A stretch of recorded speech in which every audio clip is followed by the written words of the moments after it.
Live from WRAL News Headquarters in Raleigh, your number one source for local news. WRAL News, coverage you can count on. It is 5:59, just a tiny sprinkle left from last night's rain. I'll show you when that is out of here and when the sunshine breaks out today. The man charged in the death of an 11-year-old girl at the Raleigh Christmas parade is due in court today. What we're expecting as Landon Glass faces a judge. Plus, she's an amazing person. She's authentic, she's not going to just smile and not mean it. Memorials and vigils for the victims of the Tennessee school shooting are growing as we learn more about the victims. Police are releasing more information about the shooter as well as they work to find a motive. A lot to tell you about on this Wednesday as we get you started here. I'm Renee Chu. I'm Jeff Hogan. Thanks for making us part of your routine here. A little light rain overnight is kicking out right now. Is that kind of nice fall to sleep rain last night? Elizabeth Gardner in the WRAL Severe Weather Center right now. It's kicked off, though. Yeah, good sleeping weather. Obviously, if you're up with us, though, we got to get going out there. It's chilly, too. You're going to want to grab a jacket as you're heading out the door. But this is the last bit of rain. Southern part of Nash County, the eastern part of Wake County, and slipping down into Johnston County right now. Just a little bit of a light shower, just one more little piece of a disturbance moving through. After that, we're looking at increasing sunshine, but we won't see a whole lot of that until right around lunchtime. You can see there 11, 12, starting to see the clouds breaking up, and we'll see more sunshine through the afternoon. But our wind is coming out of the northeast today, so that's going to keep our temperatures cool. We start to see a reversal to southerly tomorrow, and that will start to bring some warmth back in slowly. But you can see our wind coming out of the northeast at about 10 miles per hour. So bringing that chilly air in. It's 47 degrees right now. This is downtown Raleigh. You can see the streets are still on the wet side, but shouldn't be anything that would cause you any problems for your morning commute. We dropped to 41 in Roxborough and South Hill, still 50 in Fayetteville, looking at mid to upper 40s for most of us heading out the door. And those temperatures in some places are as much as 5 to 10 degrees colder than yesterday. And some spots not looking at quite the same difference. Looking at 52 by lunchtime, so it stays cool at lunchtime. Sunshine breaks out during the afternoon and highs will be in the low 60s. Our next best chance of rain comes in time for the weekend. And I'll walk you through the timeline coming up. Brian? It is 6:02 right now. We're following a report of a crash out by the airport. This is on Airport Boulevard near I-40,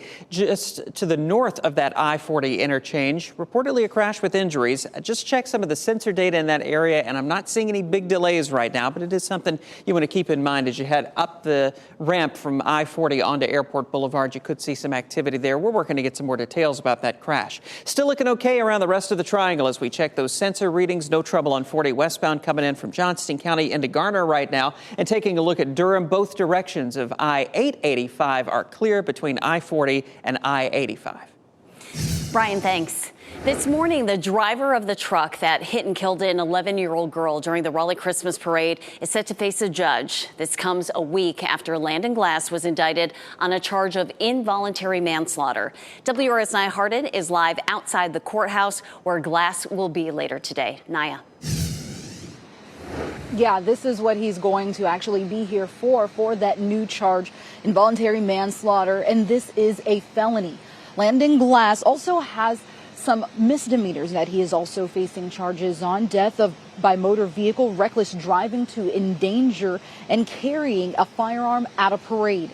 There's also failure to reduce speed and improper brakes. Glass was driving a pickup truck last November in the Raleigh Christmas parade when it lost control before hitting 11-year-old Haley Brooks. WRAL will be at today's hearing. We'll have updates for you in our later newscast. Nia Harden, WRAL News in Raleigh. Police in Rocky Mount are searching this morning for a man who they consider to be armed and dangerous. Warrants are out for this man, Brendan Bryant, on several felony charges. Police say he's one of several people who fired shots during a fight outside a club on Northeast Main Street over the weekend. Officers say he shot a woman several times. At last check, she was in the hospital in serious condition. 2 others were hurt in the shootout that followed, and they were listed as stable in the hospital. Memorials are growing in Nashville, Tennessee to honor the 6 victims of a deadly school shooting. 3 9-year-old students. We now have the pictures of Evelyn and Hallie, a substitute teacher, the school headmaster, as well as a custodian. The city of Nashville is holding a vigil tonight. Hundreds of people gathered yesterday to lay flowers and toys outside the Covenant School, where the shooting happened Monday morning. This morning on Today, family and friends share stories about the headmaster, Catherine Kuntz. An amazing person. She's authentic, she's not going to just smile and not mean it. She was just I could tell that she was incredibly smart, and I wanted my kids to be around that. You can hear more from the family and friends of the victims ahead on Today. That starts at 7 this morning here on WRAL. And Renee, we're also getting looks at the efforts made by police to take down the shooter. Body cam video released by police shows officers moving quickly and methodically through that school to find the shooter. They found 28-year-old Audrey Hale on the second floor, where they say Hale was reloading a weapon when the two officers shot, eliminating the threat. Police say Hale, who identified as transgender, was under doctor's supervision for an emotional disorder, but was still able to buy 7 guns legally. Hale's parents said they didn't know about the weapons.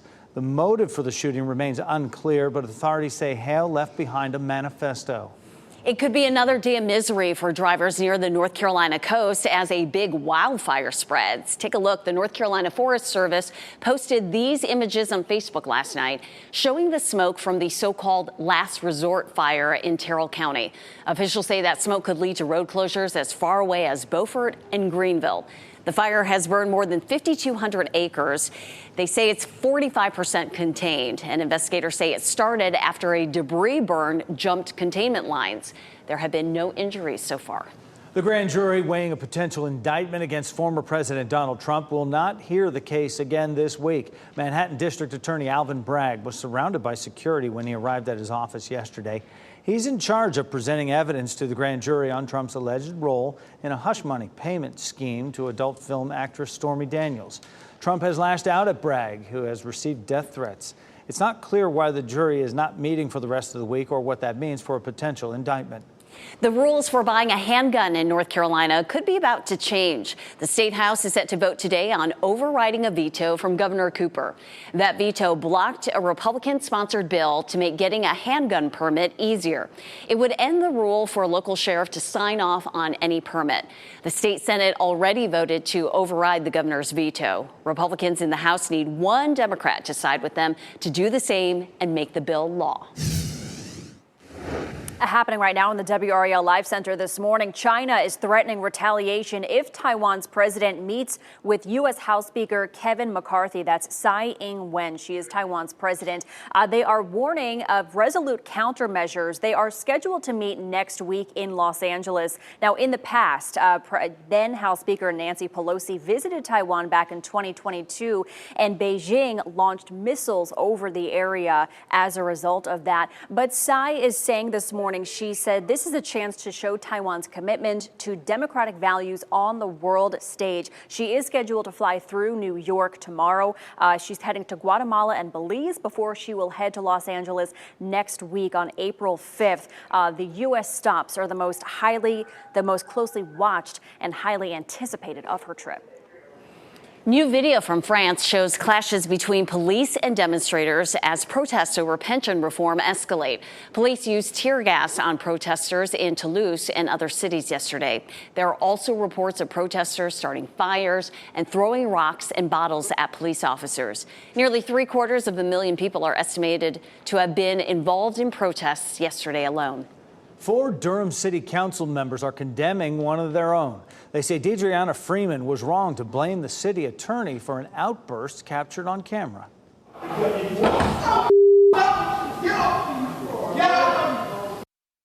You can hear Freeman there as she yelled at the city's mayor pro tem last week. Freeman said the city attorney set her off after accusing another council member, Monique Halsey-Hyman, of extortion.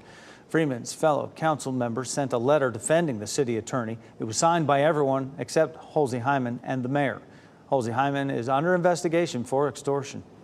An effort to force North Carolina sheriffs to cooperate with federal immigration agents is advancing quickly. The State House just passed the bill, sending it to the Senate, where it's also expected to pass. Governor Roy Cooper has vetoed similar bills before, but Republicans think they can override a veto this time. The question at the heart of this is whether immigration agents can force sheriffs to keep people in jail who would otherwise be released. Time after time, we've seen the tragic results. Folks go out after getting out, even though ICE had a detainer request against them, and commit additional crimes. Let's let other elected officials do their jobs in their communities in the way they see fit. And if people in that community don't like the way they're doing their job, they can do the same thing that they do to us. Vote us right back out of office. Opponents say the bill would also lead to racial profiling. You can donate blood today in Cary. The Blood Connection is partnering with Hydrate Medical Cary Clinic for a blood drive. It runs from 11 to 4 at Hydrate Medical on Renaissance Park Place. Everyone who donates will receive a scratch-off card with a $10 prize. Local faith leaders are coming together to fight back against anti-Semitism. The effort, they say, is necessary as the number of hateful acts is rising. And California is getting buried by even more snow. The major impact of this latest atmospheric river to hit the state. We had a little bit of rain overnight last night that is moving out quickly. It is cloudy this morning. Temperatures are going to be cool today. Our next best chance of rain comes, wouldn't you know it, just in time for the weekend. We're going to walk through the timeline and try to help you plan around it coming up. Listen to WRAL News Plus on your radio in Raleigh on 99.3 FM, in Durham 96.5 FM, and everywhere on 101.5 HD3.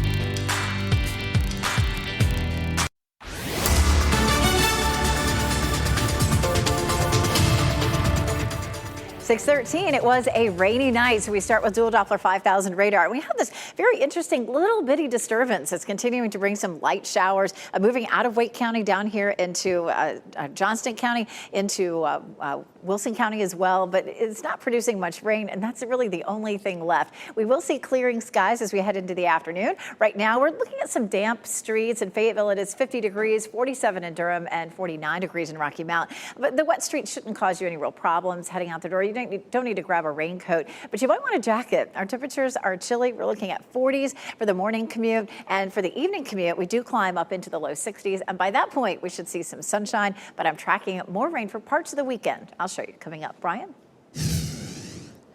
Weather and traffic every 10 minutes here at 6:14. Getting some new information about this crash near RDU International. It's on Airport Boulevard at Pleasant Grove Church Road. That is the intersection just north of the I-40 interchange. There are some delays showing up on the sensors there, so you do want to keep that in mind if you use Airport Boulevard trying to get to RDU. We're not talking about big delays, nothing that should prompt you to change your alternate routes to get into the airport. Just something to keep in mind there on Airport Boulevard. Major approaches into Durham, all clear at the moment. No trouble on 40 eastbound coming in from Chapel Hill toward 885.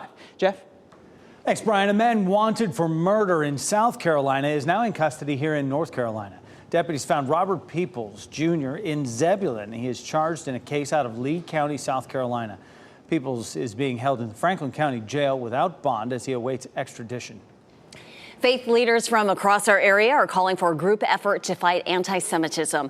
A panel of experts spoke before a crowd of more than 100 at St. Joseph's AME Church in Durham last night. Speakers included nationally recognized professors of law and theology from Duke and UNC. They say it takes a community effort to address what recent studies show is a historic rise in anti-Semitic encounters. We have a responsibility in that moment to condemn it, to stand up to it, and make clear that we don't share that. The Anti-Defamation League says the number of anti-Semitic incidents in North Carolina nearly doubled between 2021 and last year. An Alabama police officer is dead and another is in critical condition after being shot while responding to a call. Authorities in Huntsville say someone shot the officers as they were investigating a shots fired call at an apartment complex. Another person was also hurt in the shooting.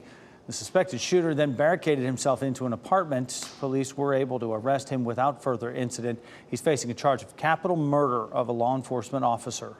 The Senate is set to vote today on a bill that would revoke measures that greenlight military authorization in Iraq. The two measures have been in place since 1991 and 2002, authorizing presidents to use force in Iraq.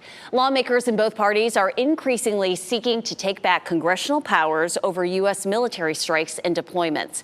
This vote is not expected to affect any current troop deployments. Tonight, you can hear more about and hear from the women who have helped shape our community's history. Durham is hosting its 20th annual Women's Forum in honor of National Women's History Month. A panel of influential women will share their experience and how to create positive change.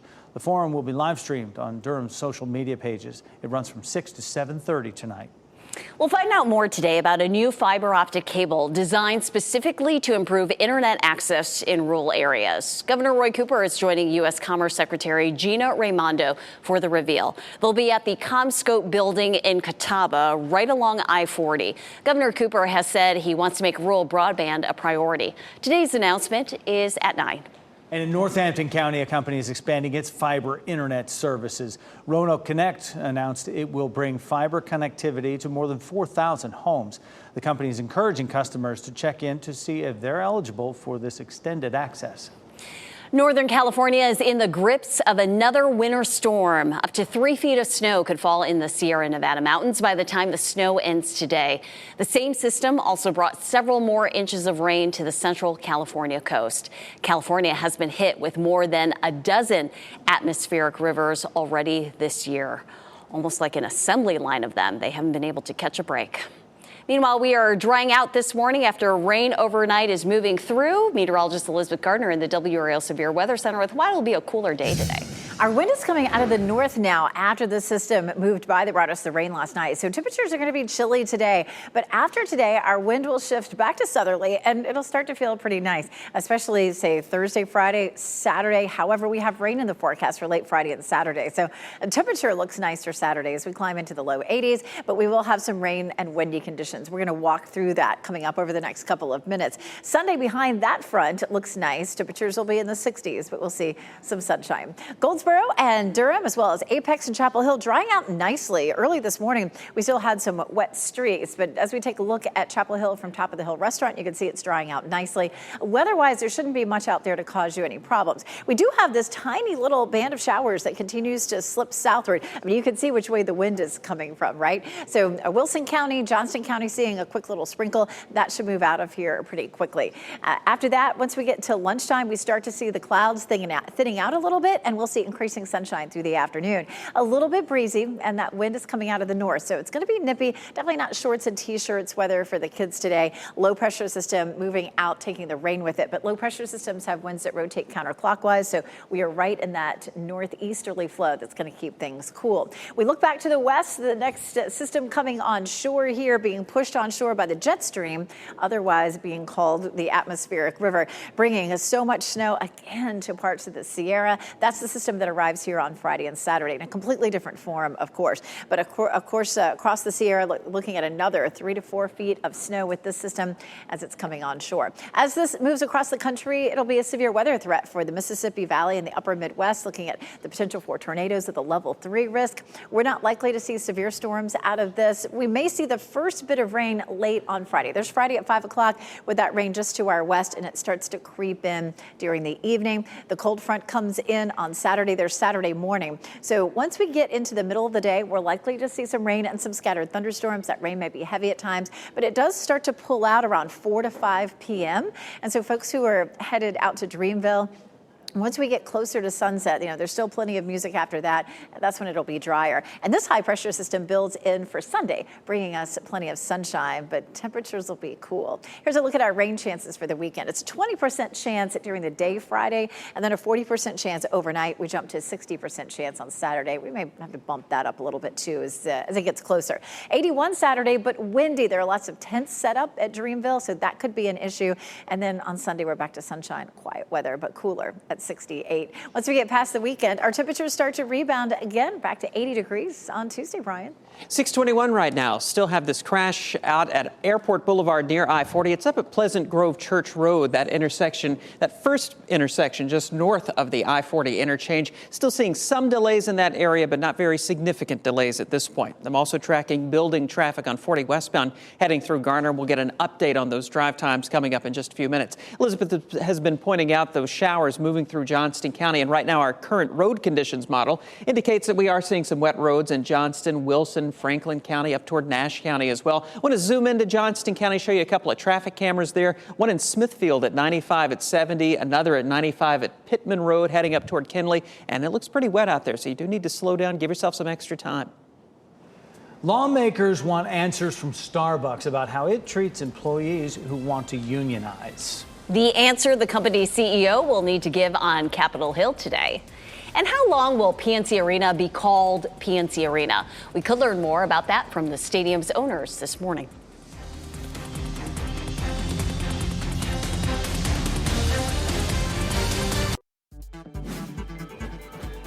This What's Trending report, sponsored by Rug and Home. 6:25 is the time on a Wednesday morning. Gwen Stefani has gone country. Yeah, Brian Schrader here now with What's Trending. Yeah, she's been added to the official list of performers for this weekend's CMT Music Awards. Stefani, of course, is married to her co-star from The Voice, country singer Blake Shelton, and she's set to perform at the award show alongside country songstress Carly Pearce. No doubt she will make that transition for one day anyway into that role. She's not the only first timer, though. Alanis Morissette will also perform in the show. Not known for country, right? So some surprises a lot of cross there. genre. Yeah, crossovers. Yeah, exactly. Tom Brady is enjoying his retirement. The NFL legend posted some photos yesterday of what he called his beach day with the crew. And the crew includes his 3 kids and former Patriots teammates Julian Edelman and Rob Gronkowski, along with fellow quarterback Blaine Gabbert. So beach day with his crew, beach attire.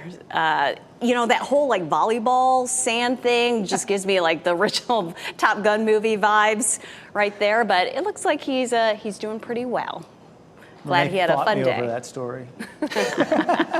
She won. The Carolina Hurricanes will be looking to bounce back after a tough loss. The Canes couldn't get anything going last night at PNC Arena, falling 4-0 to the Tampa Bay Lightning. They are still in first place in their division with 9 games left in the regular season.